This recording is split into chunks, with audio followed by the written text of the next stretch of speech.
A young woman walking through the dense woods of Pennsylvania on a crisp autumn afternoon.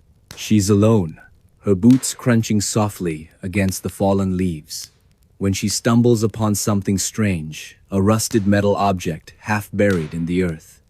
At first glance, it looks like an old canister or perhaps some forgotten relic of war.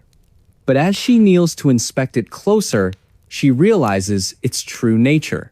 It's unexploded ordnance, a bomb left over from World War I. And what happens next will leave investigators baffled for years. Hey friends, you're in Dreamcatcher Stories, your cozy corner for stories that got lost along the way. Hit me up in the comments and tell me how this one hits you.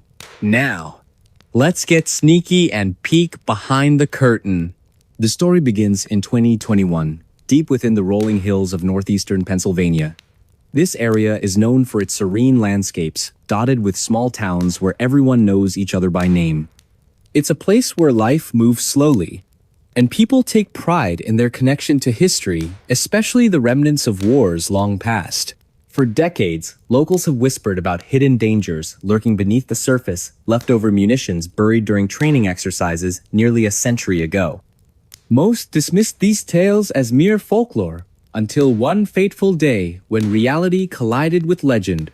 Lydia was no stranger to the woods. Growing up in this part of the country meant spending countless hours exploring trails and creeks, developing a deep appreciation for the natural world around her. On that particular afternoon, however, Lydia wasn't out for leisure. She had been searching for mushrooms to bring home to her family, venturing farther than usual into areas less frequented by hikers. The forest here felt different, quieter, heavier somehow, as if it carried secrets unwilling to be uncovered. When Lydia spotted the metallic glint peeking out from the soil, curiosity got the better of her. At first, she thought it might be treasure, a piece of history waiting to be rediscovered. Carefully, she brushed away the dirt, revealing more of the object's shape. Its size and weight suggested it wasn't just any artifact. It was far too large and ominous to ignore. Lydia froze, her instincts screaming at her to step back. She had heard enough stories growing up to recognize the potential danger before her. Her heart raced as she pulled out her phone, snapping photos and sending them to local authorities. Within hours, bomb disposal experts arrived on the scene, confirming her worst fears. This was indeed live ammunition, untouched and volatile after all these years. Word spread quickly throughout the community. Neighbors gathered near the edge of the woods, whispering anxiously about how close they'd come to disaster. Bomb squads worked tirelessly to secure the area, cordoning off trails and warning residents to stay clear. As days turned into weeks, additional discoveries emerged. More bombs, grenades, even fragments of shrapnel scattered across miles of woodland. Each find sent shockwaves through the town, forcing everyone to confront the lingering scars of conflict buried not only in the ground but also in their collective memory. Let's rewind to understand how such relics ended up here in the first place. During World War I, parts of rural Pennsylvania were transformed into makeshift military training grounds. Soldiers practiced maneuvers, simulated combat scenarios, and tested weaponry in preparation for deployment overseas. While most explosives were detonated or removed following the war, records suggest that many remained behind, either intentionally buried or simply abandoned due to oversight. Over time, forests reclaimed the land, hiding these deadly remnants beneath layers of soil and vegetation. Generations later, few remembered the full extent of what lay beneath their feet. But why now? Why did Lydia stumble upon this bomb in 2021, nearly a century after it was likely discarded? Some speculated climate change played a role, with shifting weather patterns causing erosion that exposed previously concealed hazards. Others pointed to increased human activity in once remote areas, suggesting that modern development had disturbed the delicate balance keeping these artifacts hidden. Whatever the reason, Lydia's discovery marked the beginning of a broader reckoning, one that would force the town to grapple with both its past and present. As news of the unexploded ordnance spread beyond local borders, national attention followed. Journalists descended upon the town, eager to document the unfolding drama. Among them was Linda Hayes, an investigative reporter renowned for her work uncovering forgotten histories. Linda spent weeks interviewing residents, poring over archival documents, and collaborating with historians to piece together a comprehensive timeline of events. What she uncovered painted a chilling picture. Reports of similar incidents dating back decades, all linked to the same stretch of land. Yet somehow, none had triggered widespread alarm or action until now. Then came the twist. Forensic analysis revealed traces of chemical compounds inside several recovered bombs, indicating they may have been designed for biological warfare. While never deployed during World War I, experimental weapons programs explored such possibilities, leaving behind prototypes that posed catastrophic risks if mishandled.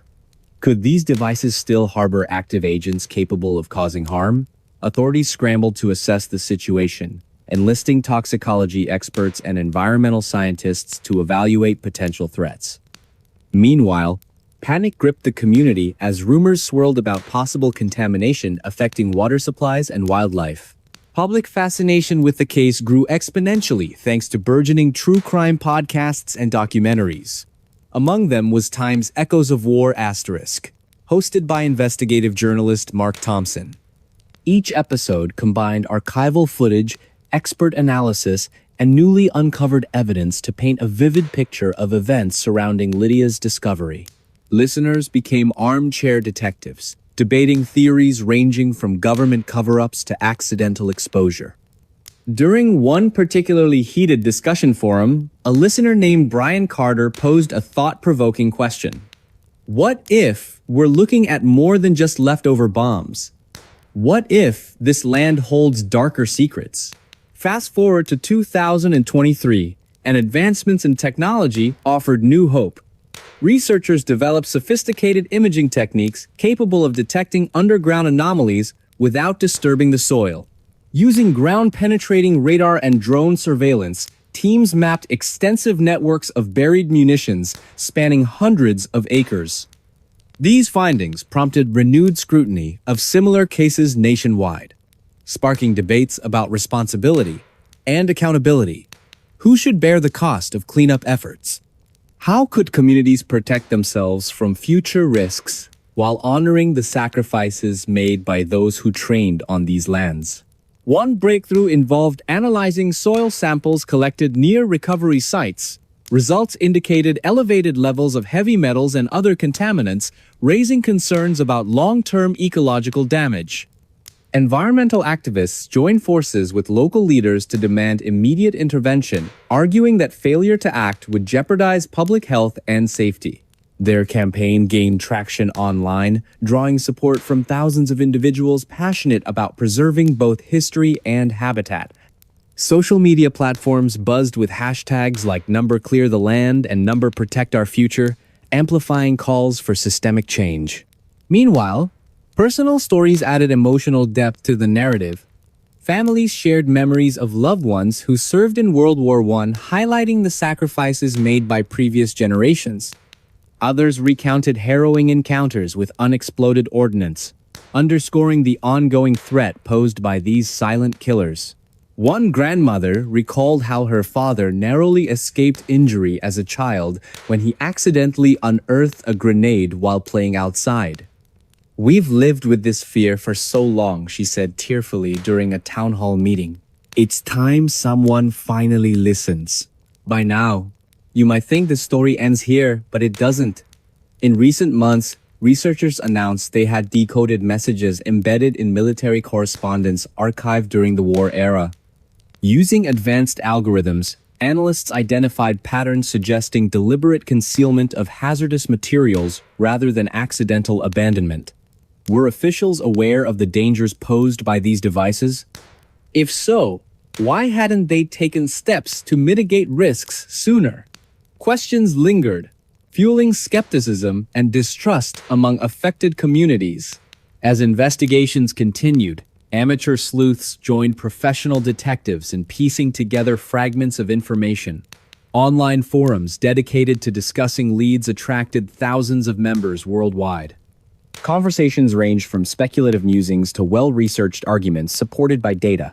One member, Amanda Grant, gained prominence when she identified similarities between Lydia's case and other unsolved mysteries involving wartime debris. Her findings prompted authorities to explore connections previously dismissed as coincidental. Are we looking at isolated incidents or part of something larger? Throughout these developments, Emily maintained a complex relationship with her subject matter. On one hand, she felt driven by professional curiosity and moral obligation to uncover truths buried beneath layers of myth and misinformation. On the other hand, she grappled with personal demons triggered by immersing herself so deeply in darkness. How do you study something so monstrous without letting it consume you? She mused during a rare moment of reflection.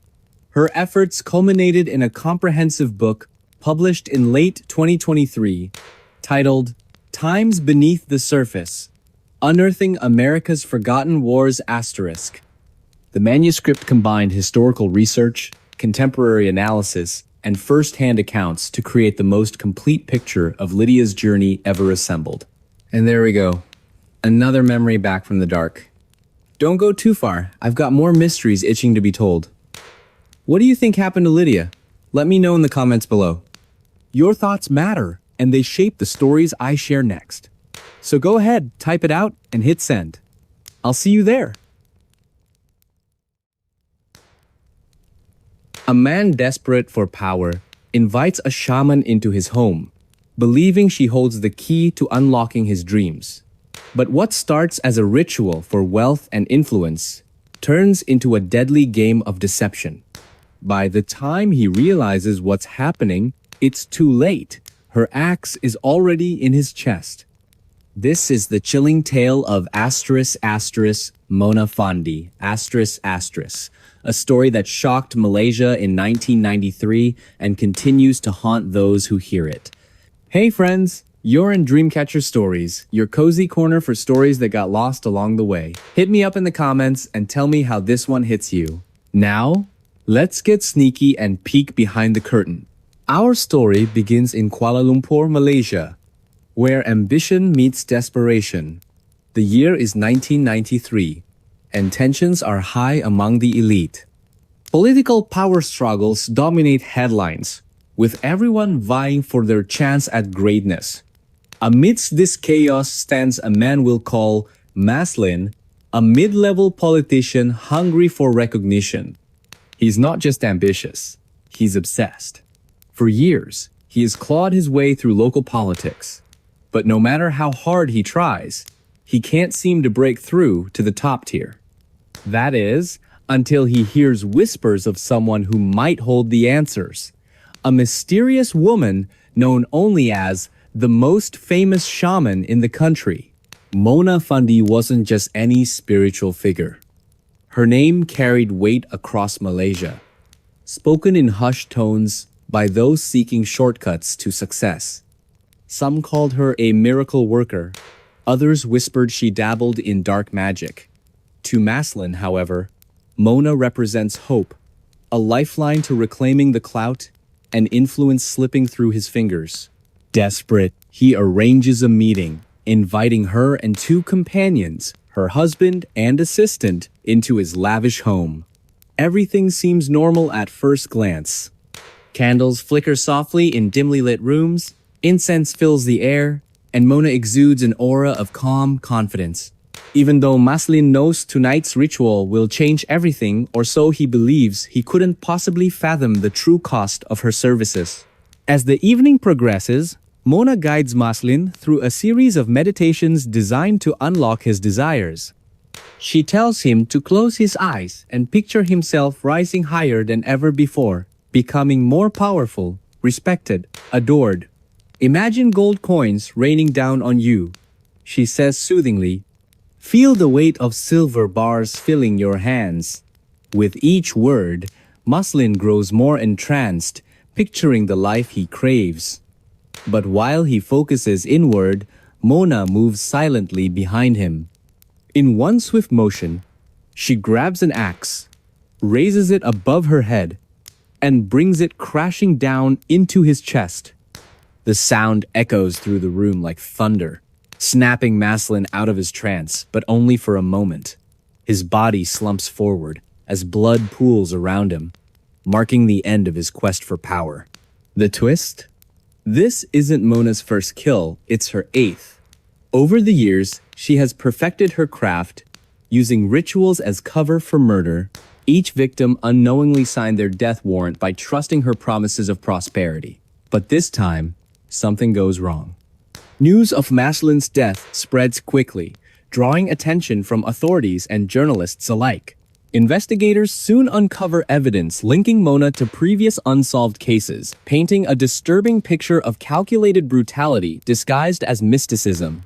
Public fascination reaches fever pitch as details emerge about her cold-blooded methods and unshakable demeanor.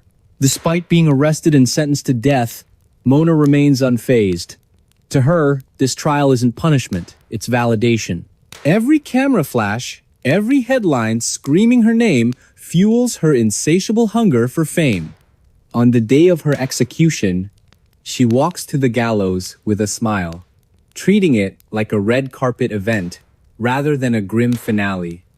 Her husband and assistant meet the same fate, convicted as accomplices in her crimes. Yet even in death, Mona's legacy lives on, a haunting reminder of how far some will go to achieve infamy. Fast forward to modern times, and technology offers new ways to revisit old mysteries. Advances in forensic analysis allow researchers to examine cold cases with fresh eyes, uncovering patterns once hidden in plain sight. A team led by Dr. Emily Carter applies machine learning algorithms to sift through decades-old records, flagging connections between seemingly unrelated incidents. Their findings suggest Mona may have inspired copycat killers or been part of a larger network exploiting vulnerable individuals. Could there be more victims waiting to be discovered? Or does this case stand alone as a singular act of depravity? Social media amplifies public interest, turning Mona's story into a cultural phenomenon. Podcasts dissect her motives, documentaries explore her psyche, and forums buzz with theories ranging from plausible to absurd. One listener named Brian Carter poses a thought-provoking question during a live discussion. What if Mona didn't act alone? What if there's more to this than meets the eye? These debates reignite investigations into forgotten leads, pushing authorities to dig deeper into the shadows of Malaysia's past. Meanwhile, amateur sleuths join forces with seasoned detectives, piecing together fragments of information overlooked in 1993. Among them is Linda Hayes, whose meticulous research uncovers startling parallels between Mona's crimes and other ritualistic murders worldwide. Her work prompts renewed scrutiny of similar cases, sparking global conversations about the intersection of spirituality and violence. As these threads intertwine, a clearer picture emerges not just of Mona, but of humanity itself. In 2023, significant progress is made in understanding the broader implications of this case. Forensic anthropologists analyze skeletal remains recovered from remote locations linked to suspected rituals, shedding light on practices long buried beneath layers of myth and misinformation. Each discovery brings closure to grieving families, while simultaneously deepening society's collective unease about the extent of such atrocities. Public memorials erected in honor of victims serve dual purposes, commemorating lives lost and warning future generations against falling prey to false promises. Throughout these developments, Emily maintains a complex relationship with her subject matter. On one hand, she feels driven by professional curiosity and moral obligation to uncover truths buried beneath layers of myth and misinformation. On the other hand, she grapples with personal demons triggered by immersing herself so deeply in darkness. How do you study something so monstrous without letting it consume you? She muses during a rare moment of reflection. Her efforts culminate in a comprehensive book published in late 2023 titled Times Beneath the Veil: Understanding Ritualistic Crimes in Modern Society*. The manuscript combines historical research, contemporary analysis, and first-hand accounts to create the most complete picture of Mona's life and crimes ever assembled. It resonates strongly with readers, sparking widespread discussions about mental health, criminal justice reform, and the nature of evil itself. Yet, despite all the revelations and advancements, fundamental questions remain unanswered. What exactly caused Mona to become who she was? Can anyone fully comprehend the depths of such depravity? And perhaps most importantly, how do we prevent future generations from producing similar monsters? These queries linger heavily over the conclusion of our narrative, reminding us that while much has been learned since Mona's time, much remains mysterious. For every answer uncovered, new mysteries arise. As Emily puts it poignantly during a final interview, we may never fully understand Mona Fandi or anyone like her, but understanding ourselves better might help stop others from following in her footsteps. So, as we close this chapter of exploration into one woman's descent into madness, let us also consider what lessons it holds for humanity moving forward. Because only by confronting our darkest fears can we hope to illuminate paths toward light and redemption. Or will the shadows always hold sway, reminding us of the limits of human understanding? And there we go, another memory back from the dark. Don't go too far, I've got more mysteries itching to be told. What do you think happened to Mona? Let me know in the comments below. Your thoughts matter, and they shape the stories I share next. So go ahead, type it out, and hit send. I'll see you there.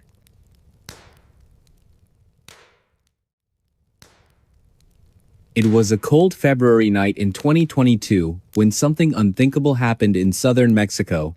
A woman working late at a hotel reception desk receives an urgent call from her husband. He's been robbed, his motorcycle stolen right out from under him while he was running errands. Determined to recover what was taken, the couple sets off into the dangerous streets of their crime-ridden city. But as they ventured deeper into the darkness, neither could have predicted the horrors that awaited them or how drastically their lives would change within hours. Hey friends, you're in Dreamcatcher Stories, your cozy corner for stories that got lost along the way. Hit me up in the comments and tell me how this one hits you. Now, let's get sneaky and peek behind the curtain. The story begins in San Cristal de las Casas, a picturesque yet perilous town nestled between rolling hills and vibrant landscapes. On the surface, it looks like any other charming Mexican locale, with cobblestone streets, colorful buildings, and bustling markets.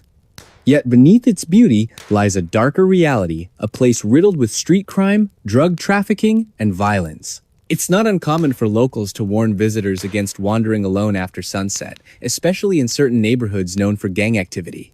For residents like Paula Ruiz, however, life here is simply part of the routine. She knows the risks, but has learned to navigate them carefully over time. Paula, a 41-year-old receptionist at a 4-star hotel, had just wrapped up another long shift on Saturday, February 19th. The lobby buzzed all evening with tourists checking in, asking questions about local attractions, or requesting clarifications about directions. By 11 p.m., things finally began to quiet down, giving her a moment to breathe. That's when her phone rang. It was her husband, Miguel, his voice tense and hurried. Someone had stolen his motorcycle, a prized possession and essential mode of transportation for their daily lives. Frustrated but resolute, Miguel asked Paula to meet him so they could search for the thief together. Paula hesitated. She knew better than to chase trouble in such a volatile area, but she also understood her husband's frustration. They lived paycheck to paycheck, and losing the bike meant more than inconvenience. It meant financial strain. After grabbing a flashlight and some basic supplies, Paula left the hotel and joined Miguel near the spot where the theft occurred. Together, they scoured nearby alleys and side streets, calling out occasionally in hopes of spotting the culprit. The air grew colder as midnight approached, but their determination kept them moving forward. As they delved deeper into unfamiliar territory, the atmosphere shifted noticeably. Streetlights flickered weakly, casting eerie shadows across empty sidewalks. Laughter echoed distantly from bars and clubs, but otherwise the streets felt eerily deserted. Then came the first sign of trouble. Faint voices whispering in hushed tones ahead. Paula gripped Miguel's arm tightly, urging caution. Whatever, or whoever, they were approaching didn't seem friendly. Still, they pressed on, driven by desperation and anger over the stolen bike. Suddenly, everything changed. From the shadows emerged three figures, their faces obscured by hoods. One carried a makeshift weapon, a metal pipe glinting ominously in the dim light. Without warning, they surrounded Paula and Miguel, demanding valuables and threatening violence if resistance ensued. What started as a simple attempt to retrieve a stolen item quickly spiraled into chaos. When Miguel tried to reason with them, pleading that the motorcycle was all they owned, the situation escalated violently. A struggle broke out, brief but brutal. In the confusion, Paula managed to break free, stumbling backward into the darkness. But Miguel wasn't so lucky. His cries for help faded as the attackers dragged him away, leaving Paula stranded and terrified. Alone and overwhelmed, Paula did the only thing she could think of: run. Her heart pounded wildly as she sprinted through winding alleyways, adrenaline masking the pain in her legs. She eventually stumbled upon a small convenience store still open late, collapsing inside as tears streamed down her face. Gasping for breath, she begged the clerk to call the police. Officers arrived shortly afterward, taking her statement and promising to launch an immediate investigation. But deep down, Paula feared the worst. This wasn't just a robbery gone wrong, it was a nightmare unfolding in real time. Let's rewind slightly to understand the couple's background. Paula and Miguel weren't reckless people. Quite the opposite. They were hardworking individuals who had built a modest life despite the challenges of living in such a volatile environment. Paula often joked that surviving in San Crisol required equal parts courage and luck. Over the years, they developed coping mechanisms, avoiding certain areas, staying vigilant, and relying on each other for support. Their bond was unshakable, forged through shared struggles and dreams of a better future. So when Miguel disappeared without explanation, Paula's world crumbled. Not knowing whether he was alive or dead consumed her every waking thought. Days turned into weeks as authorities combed the city for clues. Despite extensive searches and interviews with potential witnesses, no concrete evidence surfaced. Rumors circulated among locals, ranging from plausible theories, gang initiation rituals, to far-fetched speculation. Kidnapping rings targeting foreigners. Social media played a significant role in spreading awareness, with amateur detectives dissecting details posted online. Some suggested Miguel might have crossed paths with someone involved in organized crime. Others pointed to the prevalence of human trafficking in the region, speculating that victims were often targeted indiscriminately. Each theory added layers of complexity to an already baffling case. Meanwhile, Paula found herself trapped in limbo. Unable to focus on work or sleep peacefully, she spent countless nights replaying the events of that fateful evening in her mind. Friends and family rallied around her, offering emotional support and practical assistance. But nothing could fill the void left by Miguel's absence. As weeks stretched into months, hope dwindled. The once bustling household fell silent, save for the occasional sound of Paula sobbing quietly in her room. Her grief became a constant companion, shadowing her every move. Then came the twist. Nearly 6 months later, a breakthrough emerged. Investigators discovered a lead linking Miguel's disappearance to a series of unsolved crimes involving missing persons in the same vicinity. Among the recovered items was a blood-stained jacket believed to belong to Miguel. DNA testing confirmed the match, sending shockwaves through the community. Authorities speculated that Miguel might have been abducted and held captive before meeting a grim fate. While the exact circumstances remained unclear, one thing was certain: the perpetrators hadn't acted alone. Evidence suggested ties to a larger criminal network operating throughout the region. Public fascination with the case skyrocketed following these revelations. True crime enthusiasts flocked to forums debating possible motives and outcomes. Podcasts dedicated to exploring similar cases gained traction, drawing millions of listeners eager to piece together fragments of information. Episodes examining societal factors contributing to high crime rates resonated strongly with audiences navigating uncertain times. Could such tragedies happen anywhere? Host Paul Hayes posed this question rhetorically during the season finale, leaving viewers pondering implications long after the final episode aired. 2 years later, researchers announced they had decoded messages embedded in graffiti found near suspected crime scenes. Using sophisticated image recognition software, analysts identified recurring themes tied to specific locations and dates corresponding to known incidents. This revelation suggested the criminals may have left deliberate clues intended to taunt authorities even beyond capture. Was this arrogance or a calculated game designed to prolong suffering? Emily Carter, a forensic psychologist assigned to analyze behavioral patterns, mused aloud during a private meeting with colleagues. Her voice cracked slightly, betraying exhaustion mixed with awe at the complexity of their subject. Atmosphere shifted dramatically as public interest surged once again. Forums buzzed with discussions, piecing together timelines and debating theories. Conversations ranged from speculative musings to well-researched arguments supported by data. One member, Amanda Grant, gained prominence when she identified similarities between Miguel's disappearance and other mysterious deaths involving individuals found miles away from their last known location. Her findings prompted renewed scrutiny of potential links previously dismissed as coincidental. Are we looking at copycat crimes? Or does this suggest something larger? Families affected by similar losses gather annually to honor their loved ones, finding solace in shared memories and unwavering determination. "We won't stop fighting," says Linda Hayes during a memorial service held near San Crisol. Her voice cracks with emotion, underscoring the personal stakes involved. And so, the legend persists not merely as a relic of the past, but as a testament to human resilience in the face of incomprehensible evil. And there we go, another memory back from the dark. Don't go too far, I've got more mysteries itching to be told. What do you think happened to Miguel? Let me know in the comments below. Your thoughts matter, and they shape the stories I share next. So go ahead, type it out, and hit send. I'll see you there.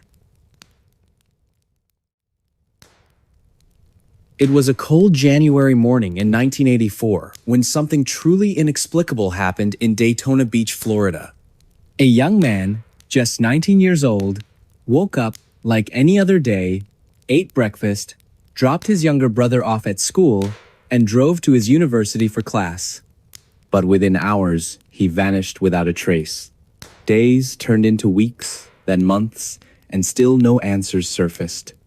And here's the kicker, he reappeared 10 years later, frozen solid inside a block of ice in the middle of a Wisconsin forest. How did he get there? What happened during those missing years? The mystery only deepens from here. Hey friends, you're in Dreamcatcher Stories, your cozy corner for stories that got lost along the way. Hit me up in the comments and tell me how this one hits you. Now, let's get sneaky and peek behind the curtain. The story begins in Daytona Beach, a quiet coastal town where life moves steadily under the warm Florida sun. Our protagonist lived an ordinary life with his family in a modest home near the beach. He was studying aeronautical mathematics, a subject as intricate as it sounds, and seemed destined for greatness. Friends described him as intelligent, ambitious, and kind-hearted. His days followed a predictable rhythm.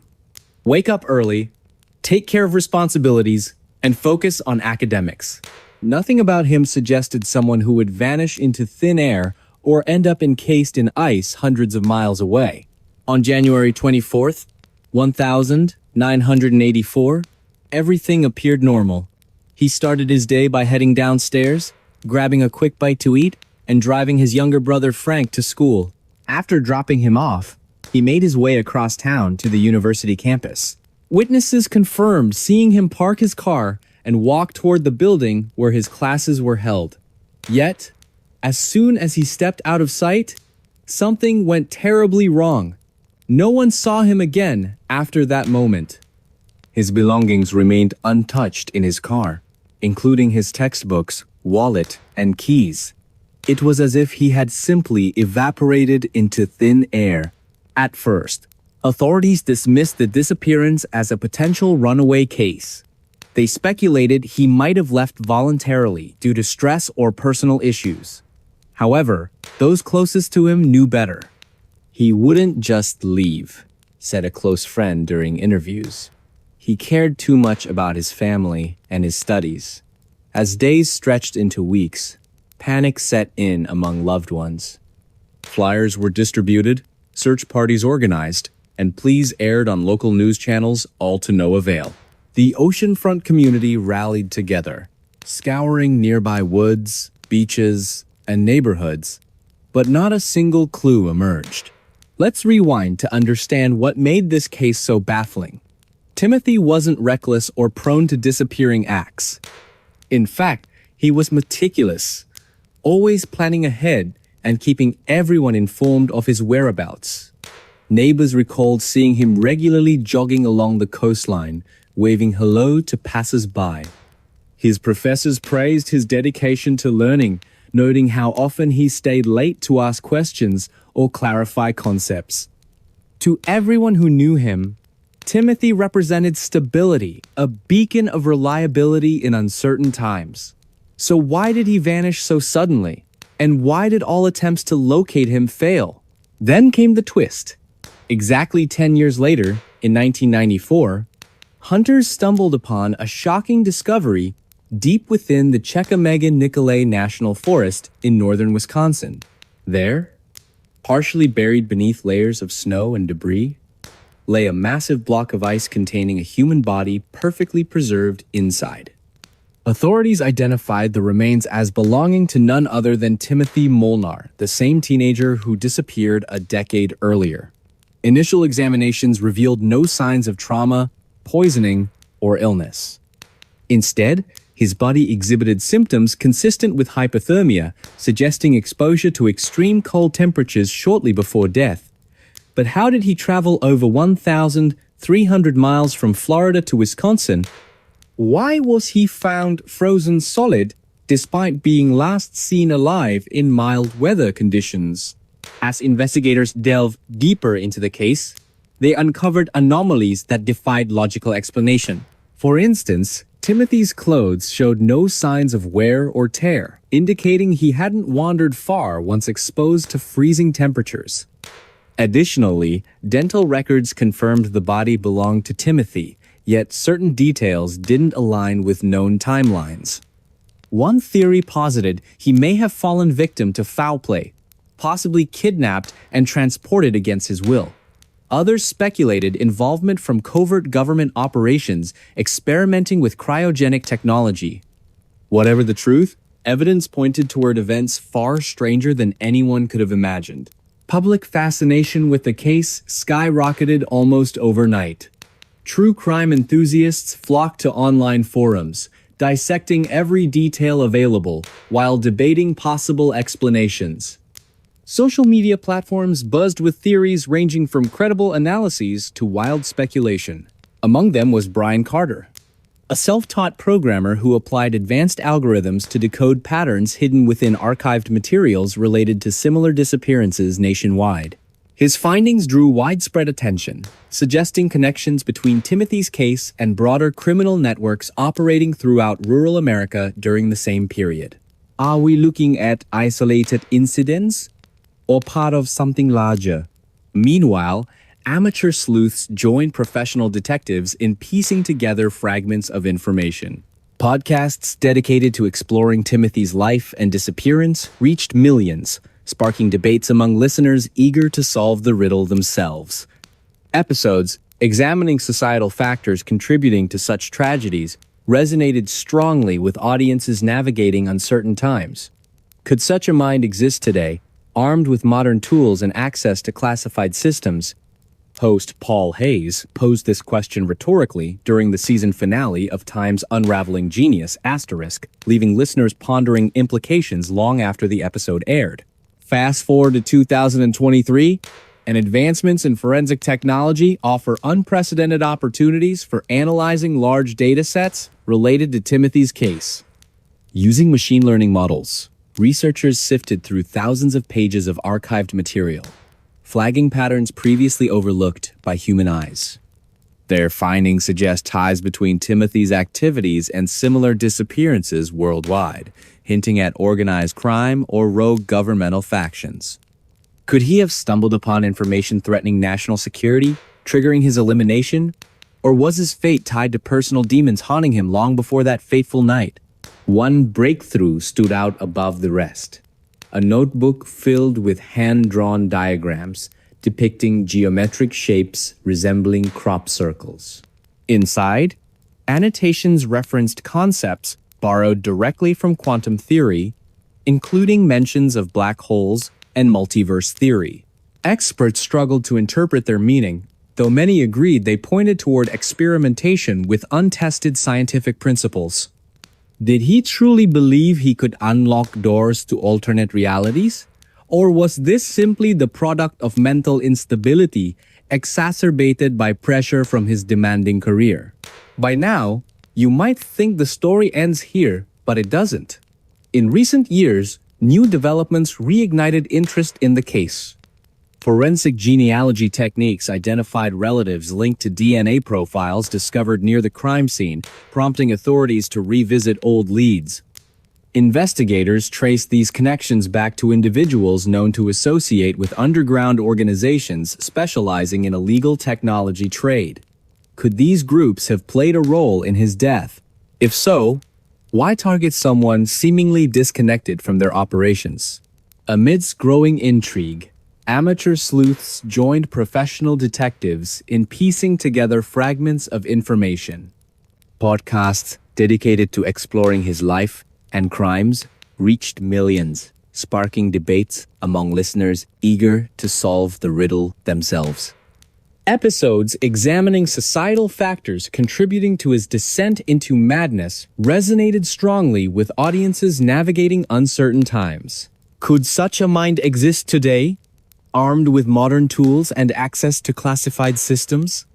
Host Paul Hayes posed this question rhetorically during the season finale of Time's Unraveling Genius*, leaving listeners pondering implications long after the episode aired. 2 years later, researchers announced they had decoded messages embedded in artwork created during his final days. Sophisticated image recognition software identified recurring themes tied to specific locations and dates corresponding to known events in his life. This revelation suggested he may have left deliberate clues intended to taunt authorities even beyond the grave. Was he playing games right up until the end? Emily Carter, a forensic psychologist assigned to analyze his psychological profile, mused aloud during a private meeting with colleagues. Her voice cracked slightly, betraying exhaustion mixed with awe at the complexity of their subject.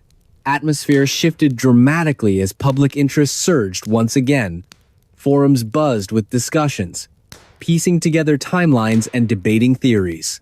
Conversations ranged from speculative musings to well-researched arguments supported by hard data. One member, Amanda Grant, gained prominence when she identified similarities between his disappearance and other unsolved cases involving individuals with exceptional intellectual abilities. Her findings prompted renewed scrutiny of potential links between genius minds and clandestine operations. Families affected by similar losses gather annually to honor their loved ones, finding solace in shared memories and unwavering determination.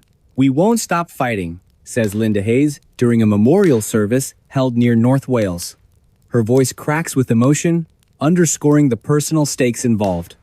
And so, the legend persists not merely as a relic of the past, but as a testament to human resilience in the face of incomprehensible evil. And there we go, another memory back from the dark. Don't go too far, I've got more mysteries itching to be told. What do you think happened to Timothy? Let me know in the comments below. Your thoughts matter, and they shape the stories I share next. So go ahead, type it out, and hit send. I'll see you there. A man sits in complete darkness, his ears ringing from the relentless repetition of a single poem. It's not just any poem, it's Rudyard Kipling's Time's Boots*, played over and over again for hours on end. The sound is maddening, designed to break even the strongest minds. But why? This isn't some twisted form of punishment. It's part of one of the most grueling training programs in the world, the U.S. Navy SEALs SEER School Survival. Evasion, resistance, escape. What makes someone endure such psychological torment? And what happens when they crack under the pressure? Hey friends! You're in Dreamcatcher Stories, your cozy corner for stories that got lost along the way. Hit me up in the comments and tell me how this one hits you. Now, let's get sneaky and peek behind the curtain.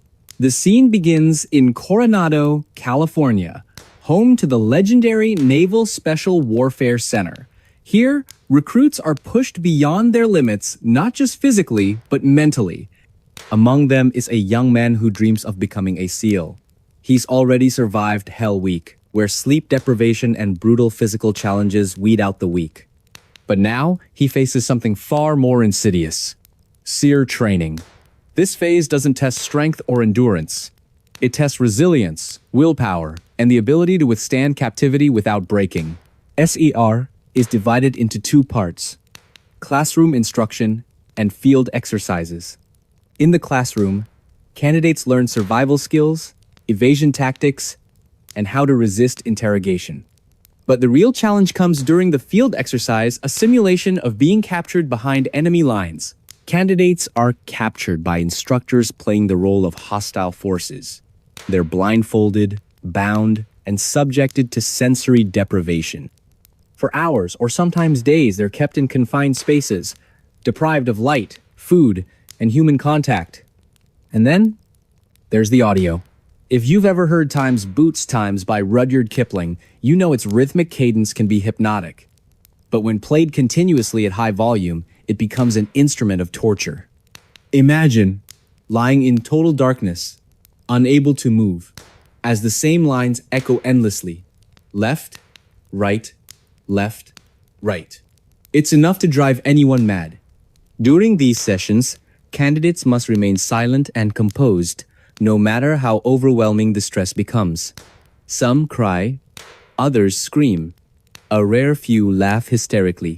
But all of them share one goal: to prove they won't break. Let's rewind to understand why this kind of training exists. The U.S. military invests millions in preparing operators for worst-case scenarios. SEALs aren't just elite soldiers, they're problem solvers, capable of functioning in environments most people couldn't survive. When deployed, they often operate deep behind enemy lines, where capture is a constant threat. If taken prisoner, they must resist interrogation long enough to protect classified information. That's where SEER comes in. The program mimics real-world conditions, exposing candidates to extreme stress so they can develop coping mechanisms. But it's not just about surviving captivity. SEER teaches candidates to think critically under pressure. Instructors observe every reaction, how they respond to threats, whether they maintain composure, and if they can adapt to unpredictable situations. Failure isn't an option here. Those who crumble during training may find themselves disqualified from the SEAL pipeline altogether. For many, this is the moment they realize how far they're willing to go and how much they're willing to sacrifice to earn the Trident pin. Then comes the twist. Not everyone survives SEER unscathed. While most candidates emerge stronger, some leave with scars that never fully heal. Take, for example, a recruit who endured a Time's Boots Times session longer than anyone else in his class. On paper, he passed with flying colors. Physically, he was fine. Mentally, however, cracks began to show. Months later, during deployment, he started experiencing panic attacks, triggered by repetitive sounds. Back home, he struggled to adjust to civilian life. Friends noticed changes. He became withdrawn, irritable, and prone to sudden outbursts. Doctors diagnosed him with PTSD, linked directly to his time in SARE. This revelation sparked debates within the military community. Was SARE too intense? Could prolonged exposure to psychological stress cause lasting damage? Researchers conducted studies comparing veterans who underwent SARE with those who didn't. Results were mixed. While some showed increased resilience, others exhibited symptoms consistent with trauma survivors. Critics argued that pushing candidates to their breaking point risked creating liabilities rather than assets. Supporters countered that war zones don't offer second chances and neither should training. Fast forward to 2023, and advancements in neuroscience provide new insights into the effects of extreme stress on the brain. Brain imaging technology reveals structural changes in individuals exposed to prolonged sensory deprivation and auditory overload. These findings prompt reforms in SARE protocols, emphasizing mental health support alongside physical conditioning. Candidates now receive counseling before and after training, ensuring they're equipped to handle both the rigors of service and the aftermath of combat. Social media platforms buzz with discussions, piecing together fragments of information related to SARE. Reddit forums dissect testimonials from former SEALs, debating the ethics of psychological warfare and training. Conversations range from speculative musings to well-researched arguments supported by data. One member, Brian Carter, gains prominence when he identifies similarities between SARE graduates and other elite operatives worldwide. His findings prompt renewed scrutiny of potential links between rigorous training methods and long-term psychological impacts. Meanwhile, public fascination with the SEALs grows exponentially thanks to burgeoning true crime podcasts and documentaries. Among them is Time's Through the Waves*, hosted by investigative journalist Linda Hayes. Each episode combines archival footage, expert analysis, and newly uncovered evidence to paint a vivid picture of events surrounding SARE training. Listeners become armchair detectives, debating theories ranging from necessary preparation to alleged abuse.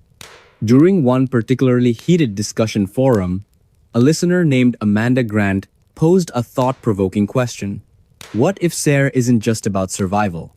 What if it's also about desensitization? In 2018, a whistleblower came forward claiming to recall suspicious activity near SARE facilities. Though vague, these recollections sparked new lines of inquiry. Detectives revisited old statements, searching for overlooked details that might connect dots unseen before.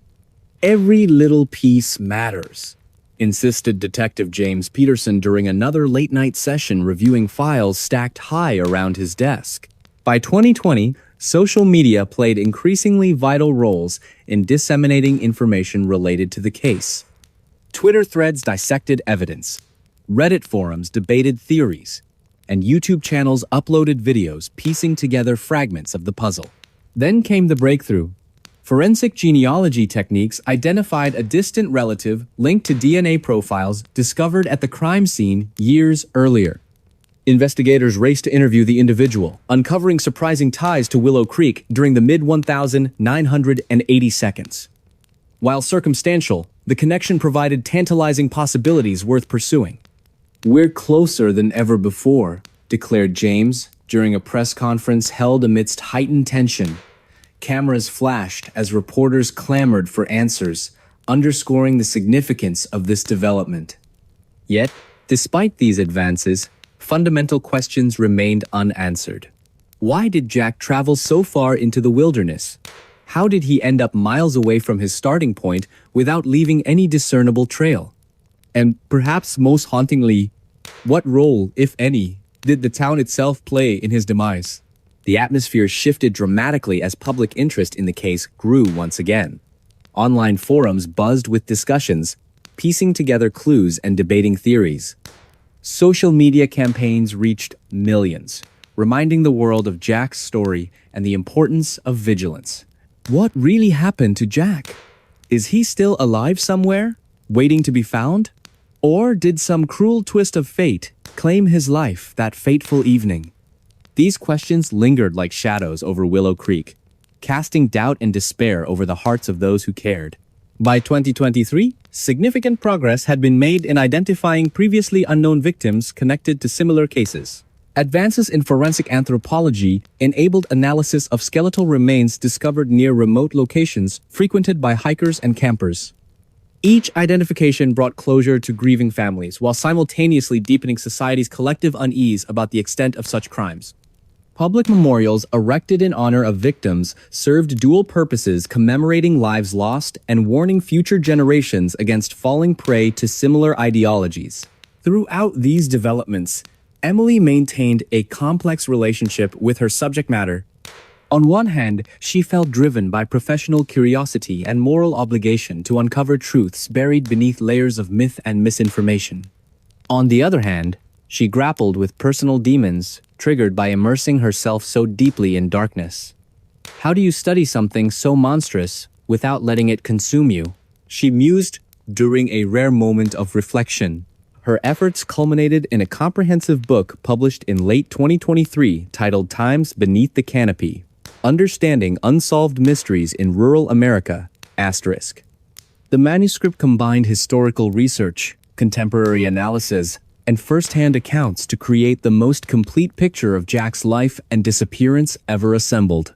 It resonated strongly with readers, sparking widespread discussions about mental health, criminal justice reform, and the nature of evil itself. Yet, despite all the revelations and advancements, fundamental questions remain unanswered. What exactly caused Jack to become who he was? Can anyone fully comprehend the depths of such depravity, or the circumstances surrounding his death? And perhaps most importantly, how do we prevent future generations from producing similar tragedies? These queries weigh heavily over the conclusion of our narrative, reminding us that while much has been learned since Jack's time, much remains mysterious. For every answer uncovered, new mysteries arise. As Emily puts it poignantly during a final interview, we may never fully understand Jack or anyone like him, but understanding ourselves better might help stop others from following in his footsteps. So, as we close this chapter of exploration into one man's descent into chaos, let us also consider what lessons it holds for humanity moving forward. Because only by confronting our darkest fears can we hope to illuminate paths toward light and redemption. Or will the shadows always hold sway, reminding us of the limits of human understanding? Now, imagine yourself walking through your neighborhood after hearing this tale. Who knows what secrets lie beneath the surface? And remember, while stories like Jack's may terrify us, they also remind us of our capacity to overcome adversity. Because in the end, it isn't the darkness that defines us, it's how we choose to respond to it. Do you believe the case will ever be fully solved? Or does its identity remain forever shrouded in darkness? As we ponder these questions, let us remember the life touched and tragically ended by this horrific act. Because only by honoring his memory can we hope to move forward, armed with knowledge and fortified by compassion. And there we go, another memory back from the dark. Don't go too far, I've got more mysteries itching to be told. A massive crater in the middle of an African game farm, stretching hundreds of feet wide. At its center lies what appears to be nothing more than a small puddle of water. But beneath that unassuming surface hides the deepest freshwater cave in the world, Bushman's Hole. It's a place where experienced divers dream of pushing their limits, but also where tragedy strikes without warning. This is where our story begins, with a young man who vanished into the abyss on Christmas Day in 1994. Hey friends, you're in Dreamcatcher Stories, your cozy corner for stories that got lost along the way. Hit me up in the comments and tell me how this one hits you. Now, let's get sneaky and peek behind the curtain. The year was 1994, and Bushman's Hole had already earned its reputation as both a marvel and a menace. Located on a privately owned farm in South Africa, it wasn't just any dive spot. It was a challenge for adrenaline junkies, thrill seekers, and those brave enough to face the unknown. For Dion Dreyer, a 20-year-old adrenaline enthusiast from South Africa, the allure was irresistible. By the time he reached his late teens, Dion had already built motorcycles, raced cars, and dabbled in extreme sports. But his true passion lay in exploring underwater caves, logging nearly 200 dives before being invited by a group of divers to explore Bushman's Hole over the holiday break. On paper, the plan seemed straightforward. Descend to about 492 feet, roughly halfway down the cave, and returned safely.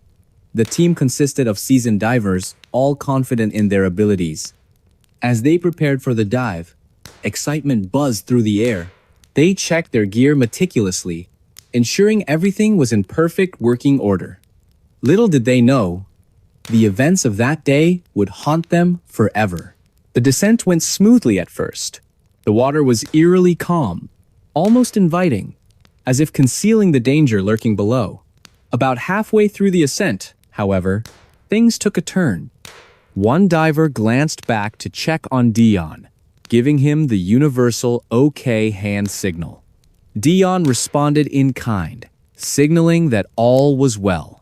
His flashlight illuminated the murky depths around him, casting eerie shadows against the rocky walls of the cave. But moments later, when the same diver turned again to look for Dion, he was gone. Panic set in immediately. The diver signaled the others above him, halting the group mid-ascent. He swam as fast as he could toward the last known location of Dion, only to find his flashlight still attached to his gear, wavering faintly as it sank deeper into the darkness. Realizing the futility of attempting a rescue at such depths, the diver reluctantly returned to the surface, heartbroken and defeated. Dion Dreyer had disappeared into Bushman's Hole, leaving behind no trace except his helmet, which authorities later recovered using a robot. For Dion's parents, the pain of losing their son was compounded by the fact that they never received closure. Without a body to bury, they erected a plaque near the entrance of Bushman's Hole to commemorate his life. Years passed, and the memory of Dion faded into legend among local divers. Every so often, someone would mention seeing something unusual during a dive, but nothing concrete ever surfaced until 10 years later. In 2004, Dave Shaw, a 50-year-old veteran cave diver, embarked on a daring expedition to reach the bottom of Bushman's Hole. Reaching the 800-foot mark, Shaw became only the third person in history to achieve such a feat. Upon touching down on the sloping floor of the cave, he detached from his reel, switched on his flashlight, and began scanning the surroundings. About 50 feet away, he spotted something chilling, a human body lying motionless on its back, arms stretched out toward the surface. Shaw approached cautiously and instantly recognized the remains as belonging to Dion Dreyer. Shaw examined the body carefully, assessing whether it could be retrieved. Determined to bring closure to Dion's family, Shaw devised a meticulous plan to recover the remains. 10 days after submerging himself into the abyss, Shaw entered the water once again, this time equipped with a camera mounted on his helmet to document the operation. Dion's parents arrived intentionally late, standing quietly at the edge of the water, hoping not to add pressure to Shaw's mission. Descending rapidly, Shaw reached the bottom faster than expected. Locating Dion's body, he worked quickly, securing the remains inside a body bag. However, as he ascended, something went terribly wrong. Suffering from nitrogen narcosis, a condition caused by breathing compressed gases at depth, Shaw grew disoriented. Despite his best efforts to make it back to safety, his movements slowed dramatically. His breathing became labored, then silent. Moments later, Dave Shaw was dead. When the recovery team arrived to retrieve their equipment, they sang Amazing Grace in memoriam for the fallen diver. As they began pulling up the lines, bubbles rose from the depths, drawing their attention. To their astonishment, they realized the bubbles belonged to Shaw's body and miraculously, Dion's as well. Somehow, Shaw had managed to free Dion before succumbing to his fate. When the line was pulled, both bodies floated to the surface, fulfilling Shaw's promise to bring Dion home. Back at the morgue, investigators discovered Shaw's camera intact. Reviewing the footage frame by frame revealed the harrowing final moments of his journey. Though Shaw ultimately perished, his sacrifice ensured that Dion's family finally received the closure they had waited a decade for. This tragic tale raises questions that linger long after the story ends. What drives individuals like Dion and Dave to pursue such perilous adventures? Is it bravery, recklessness, or perhaps an insatiable curiosity about the unknown? And most importantly, how do we honor their memories while learning from their mistakes? And there we go. Another memory back from the dark. Don't go too far, I've got more mysteries itching to be told. What do you think happened down there in Bushman's Hole? Let me know in the comments below. Your thoughts matter, and they shape the stories I share next. So go ahead, type it out, and hit send. I'll see you there. It was a quiet Sunday evening in rural Ontario, Canada, on August 15th, 1971. A young man, just 23 years old, is flipping through an old photo album in his cozy living room. The pages are filled with snapshots of adventure scuba diving in crystal clear waters, mountain biking down rugged trails, and skydiving above sprawling landscapes. He lived for adrenaline, always chasing the next thrill. But as he turned another page, there came a knock at the door, a sound that would change everything. Little did he know, this seemingly ordinary moment would spiral into one of the most baffling cases ever recorded. Hey friends, you're in Dreamcatcher Stories, your cozy corner for stories that got lost along the way. Hit me up in the comments and tell me how this one hits you. Now, let's get sneaky and peek behind the curtain. The small town where our story unfolds is picturesque, surrounded by dense forests and rolling hills. It's the kind of place where everyone knows each other, and life moves at a slow, predictable pace. Our protagonist, Michael, had grown up here, but never quite fit the mold of a quiet country boy. To those who knew him, he was magnetic, charismatic, daring, and always pushing boundaries. His walls were adorned with maps marking destinations he dreamed of exploring, and his bookshelves overflowed with tales of survival and exploration. Yet, despite his love for adventure, Michael remained deeply connected to his roots, often spending weekends helping neighbors or visiting family nearby. That fateful evening, Michael sat alone in his modest home, reminiscing about past escapades captured in photographs. As dusk settled over the horizon, casting long shadows across the room, the sudden knock startled him. Pausing mid-page flip, he rose from his chair and opened the door to find a police officer standing on his porch. The officer introduced himself politely, explaining that he was conducting routine checks in the area. Michael welcomed him inside, offering coffee as they chatted casually about local happenings. Nothing seemed unusual until later that night, when strange noises echoed outside Michael's house. As hours passed, unease crept into Michael's mind. He couldn't shake the feeling that something wasn't right. A distant rustling in the bushes caught his attention, followed by faint whispers carried on the wind.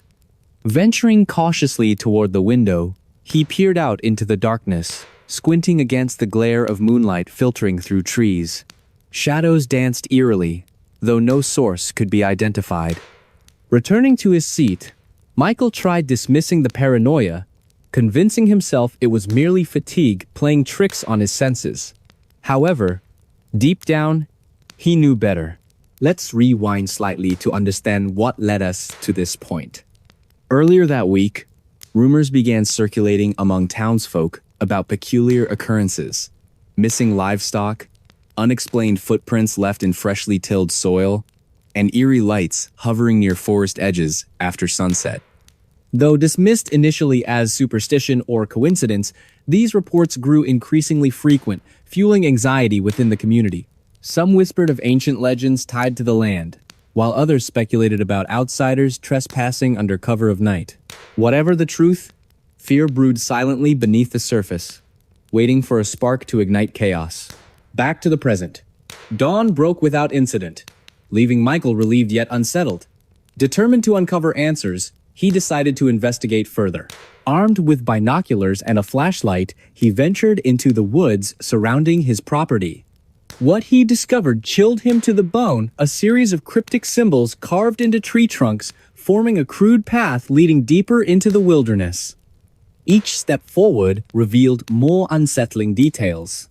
Discarded items belonging to missing persons, fragments of torn clothing snagged on branches, and hollowed-out animal carcasses arranged ritualistically around makeshift altars. Then came the twist.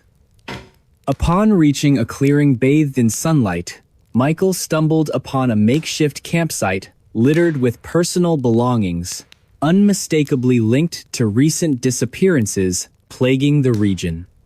Among them lay journals detailing macabre rituals performed by someone known only as Mona, a name whispered with equal parts reverence and dread throughout neighboring counties. According to entries scrawled hastily in ink-stained handwriting, Mona claimed descent from a secretive lineage tasked with maintaining balance between worlds unseen. Her methods? Ritualistic executions designed to appease shadowy entities dwelling beyond mortal comprehension. Public fascination skyrocketed once word spread about Michael's findings. True crime enthusiasts flocked to online forums, dissecting every detail uncovered thus far. Podcast hosts like Linda Hayes dedicated entire episodes to unraveling Mona's twisted ideology, drawing parallels between her actions and historical accounts of occult practices dating back centuries. Listeners became armchair detectives, piecing together timelines and debating theories ranging from psychological manipulation to supernatural intervention. One particularly heated discussion centered around whether Mona acted alone or commanded followers operating covertly within plain sight. Fast forward to 2023, and advancements in forensic technology offered fresh insights into the case. Researchers applied cutting-edge DNA analysis techniques to trace potential links between Mona's victims, revealing patterns previously obscured by time and decay. Dr. Emily Grant, a renowned forensic psychologist specializing in criminal behavior, collaborated closely with Detective Mark Thompson, revisiting cold cases potentially connected to Mona's reign of terror. Their investigation extended beyond Ontario, uncovering similar incidents scattered across North America during the same era. Could these crimes represent extensions of Mona's activities, or were they copycat offenses inspired by media coverage of her atrocities? Meanwhile, social media platforms buzzed with activity as amateur sleuths joined forces with seasoned investigators.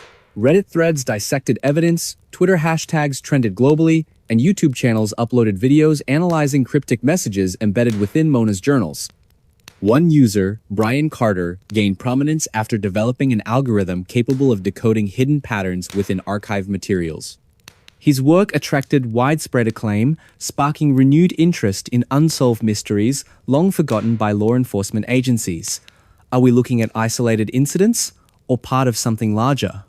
Brian asked during a live Q&A session, prompting nods of agreement from participants.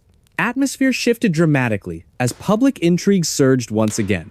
Forums buzzed with discussions, piecing together clues and debating theories. Conversations ranged from speculative musings to well-researched arguments supported by hard data. One member, Amanda Grant, gained prominence when she identified similarities between Mona's case and other mysterious deaths involving individuals found miles away from their last known location. Her findings prompted authorities to explore connections previously dismissed as coincidental. Are we looking at copycat crimes? Or does this suggest something larger? By now, you might think the story ends here, but it doesn't. In recent years, new developments reignited interest in the case. Forensic genealogy techniques identified relatives linked to DNA profiles discovered at the crime scene years earlier, prompting investigators to revisit old leads. Detectives traced these connections back to individuals known to associate with underground organizations specializing in illegal technology trade. Could these groups have played a role in Mona's demise? If so, why target someone seemingly disconnected from their operations? Amidst growing intrigue, amateur sleuths joined professional detectives in piecing together fragments of information. Podcasts dedicated to exploring her life and crimes reached millions, sparking debates among listeners eager to solve the riddle themselves. Episodes examining societal factors contributing to her descent into madness resonated strongly with audiences navigating uncertain times. Could such a mind exist today, armed with modern tools and access to classified systems? Host Paul Hayes posed this question rhetorically during the season finale of Time's Unraveling Genius *, leaving listeners pondering implications long after the episode aired. 2 years later, researchers announced they had decoded messages embedded in artwork created during her final days. Sophisticated image recognition software identified recurring themes tied to specific locations and dates corresponding to known events in her life. This revelation suggested she may have left deliberate clues intended to taunt authorities even beyond the grave. Was she playing games right up until the end? Emily Carter, a forensic psychologist assigned to analyze her psychological profile, mused aloud during a private meeting with colleagues. Her voice cracked slightly, betraying exhaustion mixed with awe at the complexity of their subject. Atmosphere shifted dramatically as public interest surged once again. Forums buzzed with discussions, piecing together timelines and debating theories. Social media campaigns reached millions, reminding the world of her story and the importance of vigilance. What really happened to her? Is she still alive somewhere, waiting to be found? Or did some cruel twist of fate claim her life that fateful evening? These questions lingered like shadows over Willow Creek, casting doubt and despair over the hearts of those who cared. And there we go, another memory back from the dark. Don't go too far, I've got more mysteries itching to be told. What do you think happened to Michael? Let me know in the comments below. Your thoughts matter, and they shape the stories I share next. So go ahead, type it out, and hit send. I'll see you there. It was a cold night in 1980 when a young couple, fresh from celebrating their wedding day, drove down a quiet road in Watertown, Wisconsin. They were laughing, holding hands, and enjoying the start of their new life together. But what happened next would leave investigators baffled for decades. An unknown man approached their car, broke in, and shot them both to death before vanishing into the darkness without a trace. The killer's identity? A mystery. The motive? Unknown. It was as if he had simply appeared out of thin air. Hey friends, you're in Dreamcatcher Stories, your cozy corner for stories that got lost along the way. Hit me up in the comments and tell me how this one hits you. Now, let's get sneaky and peek behind the curtain. The story begins with a man who lived a double life. To those around him, he seemed like a reformed criminal, someone who had turned away from his dark past and embraced law-abiding citizenship. He raised a family, held down steady jobs, and presented himself as a pillar of respectability. But behind closed doors, things were far from perfect. His daughter, now grown, grew up fearing him. She knew her father wasn't the man he claimed to be. Behind his calm exterior lay a violent temper and compulsive tendencies that made her question everything about him. Throughout her childhood, she remembered nights when the entire family would pack up suddenly and move in the dead of night. Her father always gave the same excuse. I was an informant back in jail, and some people I snitched on have found us. We need to disappear. But even as a child, she didn't believe him. Something felt off about these stories. As she grew older, her suspicions deepened. Was her father still involved in crime? Or worse, was he hiding something darker? Fast forward to 2009, long after the world had forgotten about him. April, now 40 years old, decided it was time to confront the truth about her father. She couldn't shake the feeling that he had never truly changed. One name kept coming back to haunt her thoughts. Ed Edwards, a man whose charm masked a sinister history. Growing up, April had witnessed moments of violence and manipulation at home. And then there were the moves, the constant uprooting of their lives under mysterious circumstances. Each time they relocated, April wondered if her father was running from something or someone. But it wasn't until she stumbled upon an unsolved murder case from 1980 that pieces started falling into place. In Watertown, Wisconsin, a town where her family briefly resided, a young newlywed couple had been brutally murdered. Witnesses described the assailant as matching her father's description. This revelation sent chills down April's spine. Could Ed Edwards have been responsible? Acting on instinct, April contacted the Watertown Police Department the very next day. She shared her suspicions and urged them to reopen the investigation. As detectives dug deeper, unsettling patterns emerged. Ed Edwards wasn't just any ordinary man. He was a career criminal with ties to multiple unsolved cases across the United States. From robberies to murders, his trail of destruction spanned decades. Yet, somehow, he managed to evade capture for most of his crimes. That is, until 2009, when DNA evidence finally caught up with him. Investigators linked him to several homicides, including the infamous Happy Face Killer murders. which earned their grim nickname due to Edward's habit of drawing smiley faces near his victims' bodies. Let's rewind to understand the man behind the mask. Born in the early 20th century, Edwards grew up in poverty, surrounded by hardship. From a young age, he learned to rely on deceit and manipulation to survive. By adulthood, he had honed his skills into a deadly art form.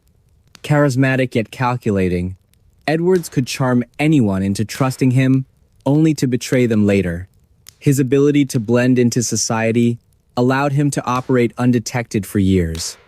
Even when caught, he often slipped through cracks in the justice system, leaving victims' families desperate for answers. Then came the twist. As authorities pieced together Edwards' criminal profile, they discovered shocking connections between his known crimes and other cold cases. For instance, the Watertown murders weren't isolated incidents, they fit into a larger pattern of violence stretching across state lines. Evidence suggested Edwards traveled extensively, committing crimes wherever he went. Some speculated he may have even trained others in his methods, creating a network of copycat killers. If true, this raised terrifying questions about how many more victims might exist. Public fascination with Edwards' case skyrocketed after details leaked online. True crime enthusiasts flocked to forums, debating whether Edwards acted alone or as part of a broader conspiracy. Among them was Brian Carter, a self-taught programmer who developed algorithms capable of identifying patterns within vast datasets. Using advanced software, he analyzed thousands of archived documents related to Edwards' activities. His findings pointed toward possible links between Edwards and other unsolved crimes nationwide. Could these cases represent extensions of Edwards' work, or were they inspired by media coverage of his exploits? Social media platforms buzzed with theories, ranging from credible analyses to wild speculation. Podcasts dedicated to exploring Edwards' life and crimes attracted millions of listeners eager to solve the riddle themselves. Episodes examining societal factors contributing to his descent into madness resonated strongly with audiences navigating uncertain times. Could such a mind exist today, armed with modern tools and access to classified systems? Host Paul Hayes posed this question rhetorically during the season finale of Time's Unraveling Genius*, leaving listeners pondering implications long after the episode aired. 2 years later, researchers announced they had decoded messages embedded in artwork created during Edwards' incarceration. Sophisticated image recognition software identified recurring themes tied to specific locations and dates corresponding to known events in his life. This revelation suggested Edwards may have left deliberate clues intended to taunt authorities even beyond the grave. Was he playing games right up until the end? Emily Carter, a forensic psychologist assigned to analyze his psychological profile, mused aloud during a private meeting with colleagues. Her voice cracked slightly, betraying exhaustion mixed with awe at the complexity of their subject. Atmosphere shifted dramatically as public interest surged once again.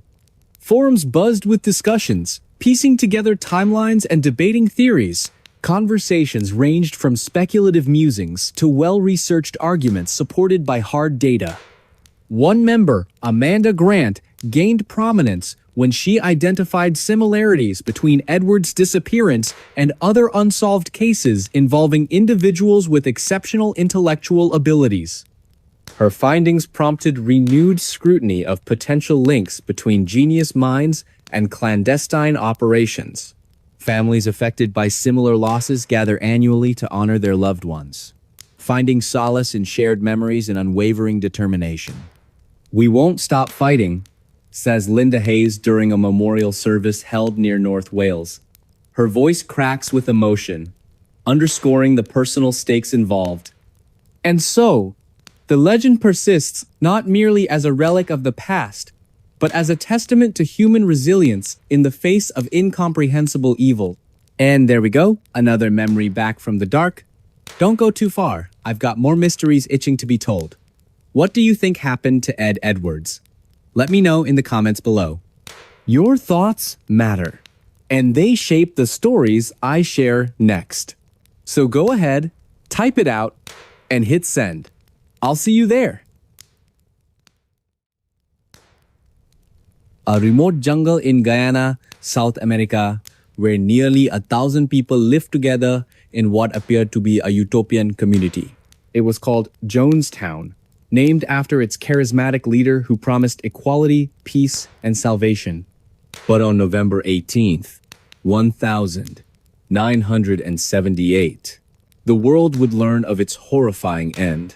A tragedy that left 918 men, women, and children dead under circumstances so shocking they remain etched into history as one of humanity's darkest chapters. What happened in those final hours, and why did it spiral out of control? Hey friends, you're in Dreamcatcher Stories, your cozy corner for stories that got lost along the way. Hit me up in the comments and tell me how this one hits you. Now, let's get sneaky and peek behind the curtain. The story begins in San Francisco during the late 1960s. A preacher with magnetic charm rose to prominence, captivating followers with his promises of racial harmony, social justice, and spiritual enlightenment.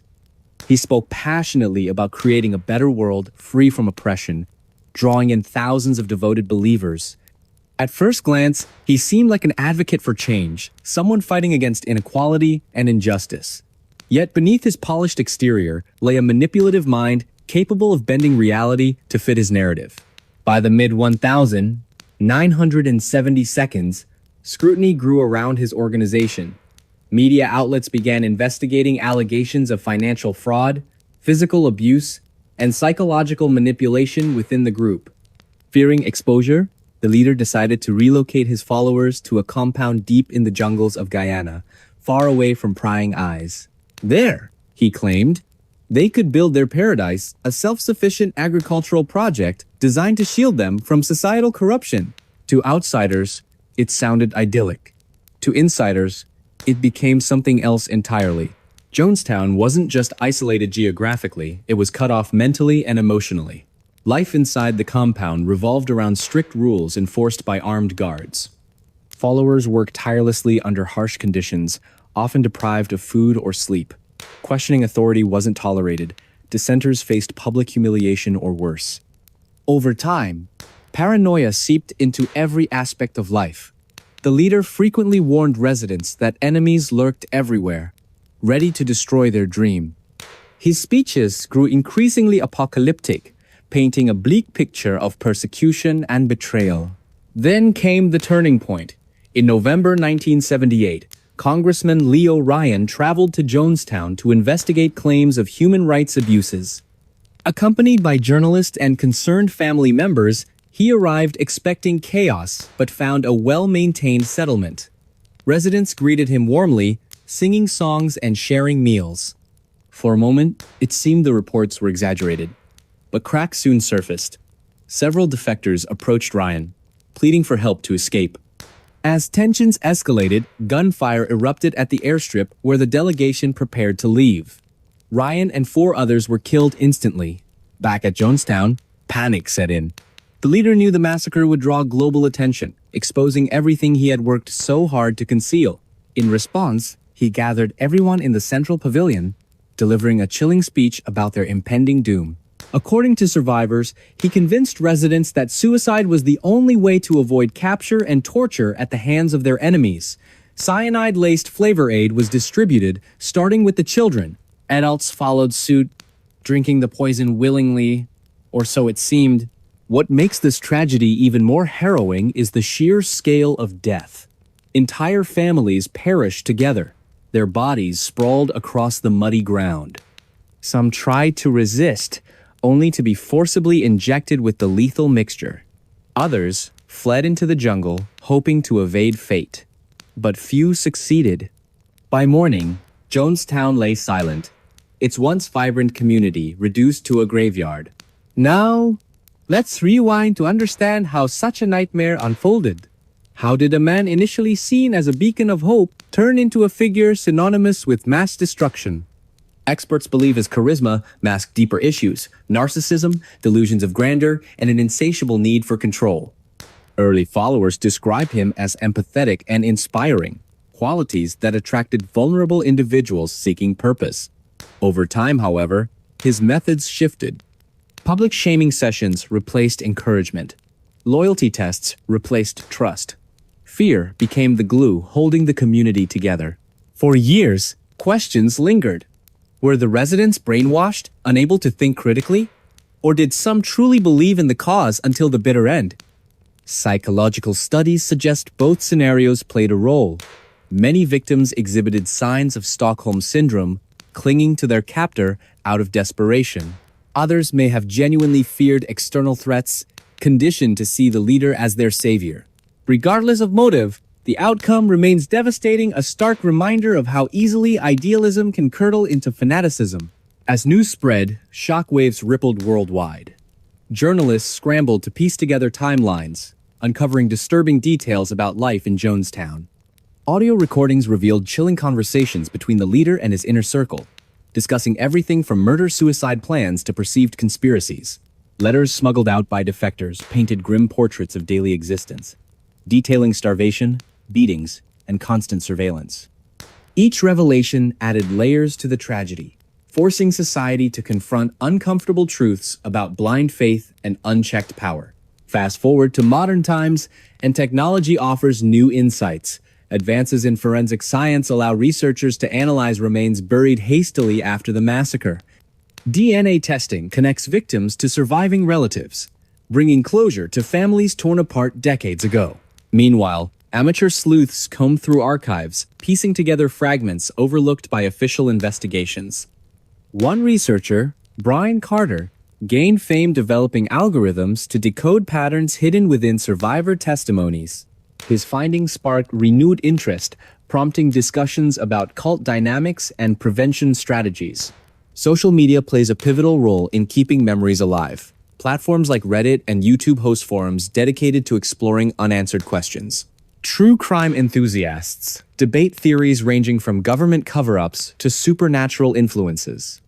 Among them is Linda Hayes, whose podcast Times Voices of Jonestown Times combines archival footage, expert interviews, and first-hand accounts to create immersive narratives.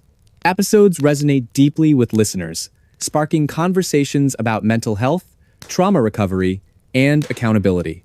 Public fascination extends beyond podcasts. Documentaries, books, and museum exhibits continue shedding light on Jonestown's legacy. In 2023, a groundbreaking study analyzed personality traits common among cult leaders, identifying warning signs useful for intervention efforts. Researchers emphasized education as a key tool, urging communities to recognize red flags before situations escalate. These initiatives reflect growing awareness and determination to prevent future tragedies. But here's the twist. Despite overwhelming evidence pointing to manipulation and coercion, doubts persist. Some argue certain aspects don't align with traditional cult behavior. Why, for instance, did highly educated professionals join willingly? Could external pressures have influenced decisions? While no definitive answers exist, these queries highlight complexities inherent in understanding human nature. Consider this. Survivors recount hearing whispers long after the massacre, rumors of secret documents, hidden funds, even covert operations involving foreign governments. Though unsubstantiated, such tales fuel speculation, blurring lines between fact and fiction. Are we looking at isolated incidents or part of a larger conspiracy? Investigators struggle to separate truth from myth, hampered by incomplete records and conflicting testimonies. Meanwhile, psychologists study behavioral patterns exhibited by participants, hoping to identify vulnerabilities exploited by leaders. Findings suggest susceptibility stems from factors like isolation, fear, and cognitive dissonance. But broader implications raise unsettling questions. If ordinary people can commit extraordinary atrocities, what does that say about us? Can anyone truly claim immunity from influence? As years pass, additional developments emerge. In 2025, archaeologists unearth artifacts near the original site, offering glimpses into daily life. Tools, clothing, and personal belongings provide tangible connections to those lost. Exhibitions showcasing these items travel globally, reminding audiences of resilience amidst despair. Families affected gather annually to honor loved ones, finding solace in shared grief and unwavering resolve. Through it all, one truth stands clear. Jonestown represents more than a single event. It symbolizes humanity's capacity for both cruelty and compassion. For every answer uncovered, new mysteries arise. For every step forward, obstacles loom large. Yet through perseverance, understanding transcends generations, binding us together in pursuit of peace and resolution. And there we go. Another memory back from the dark. Don't go too far, I've got more mysteries itching to be told. What do you think really happened in Jonestown? Was it pure manipulation? Or did other forces play a role? Let me know in the comments below. Your thoughts matter, shaping not just my stories, but our collective quest for truth. Until next time, stay curious and keep questioning.